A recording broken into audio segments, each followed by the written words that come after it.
నమస్తే అందరికీ. ఇప్పుడు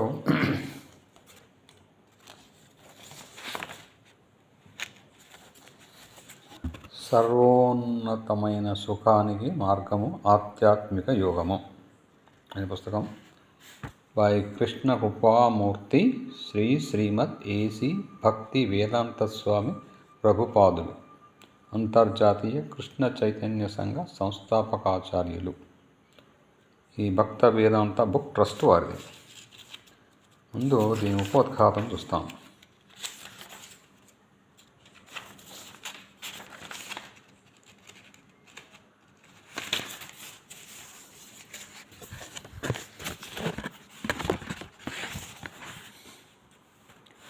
దేహానికి ఒక రకమైన యోగము ఉన్నది, ఆత్మకు వేరొక రకమైన యోగము ఉన్నది. ఆత్మ కొరకు ఉన్నట్టి యోగముని గురించి చెప్పేదే ఈ పుస్తకం.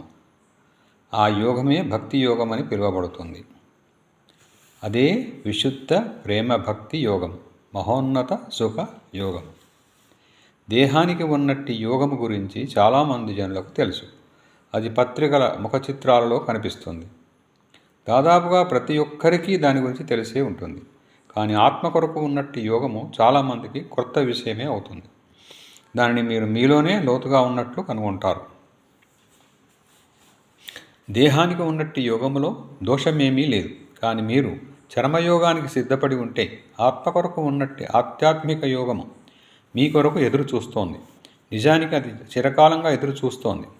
దేహయోగాన్ని చెప్పడానికి తొలి గురువు పాశ్చాత్య దేశాలకు రావడానికి పూర్వమే ఆధ్యాత్మిక యోగ గురువులు ప్రాచీన భారతదేశ కొండలలో అడవులలో కూర్చొని మహోన్నత సుఖాన్ని పొందడానికి రహస్యాలను తమ ప్రియమైన శిష్యులకు బోధించారు.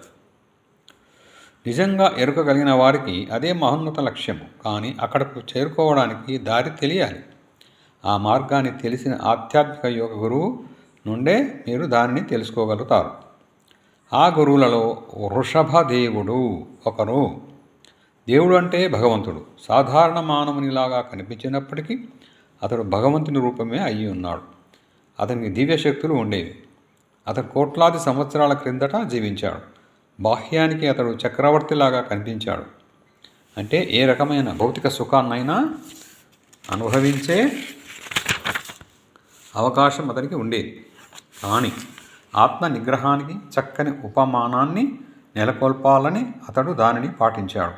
అతడు ఆధ్యాత్మిక యోగ పద్ధతులను తన పుత్రులకు నేర్పాడు.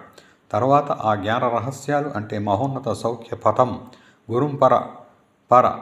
గురుం పరంపర ద్వారా తరతరాలకు అందజేయబడింది. అనేక యుగాల వరకు ఈ రహస్య జ్ఞానము లిఖితం కాలేదు. అది కేవలము స్మృతిలోనే నిలిచి ఉండి యోగ్యులైన వారికే ఇవ్వబడింది. కానీ కాలము గడిచిన కొలది జనుల జ్ఞాపక శక్తి తగ్గిపోయింది.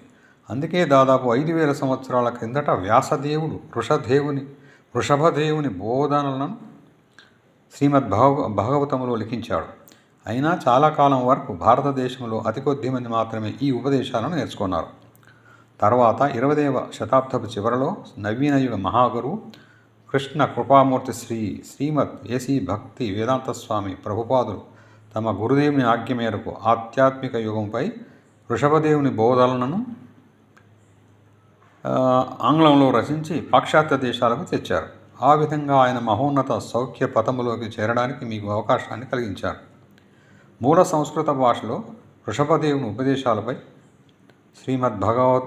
భాగవతము 5.5 1-14 శ్రీల ప్రభుపాదుల వారి తాత్పర్య భాష్యాలు మరియు వివిధ నగరాల్లో లండన్, స్టాక్హోమ్, బృందావనం 1969 నుండి 1976 వరకు ఈయన ఈ ఉపదేశాలపై ఇచ్చిన ఉపన్యాసాల సమ్మేళనమే ఈ పుస్తకం. మహోన్నతమైన సుఖానికి మార్గమైనట్టి ఆధ్యాత్మిక యోగంపై వృషభదేవుని ఉపదేశాలను చదివి మీరు ఆనందించగలరని మా ఆశ. సంపాదకులు ఇది. నెక్స్ట్, శునక సూకరులుగా కావద్దు అనేది తర్వాత చూద్దాం. Thank you.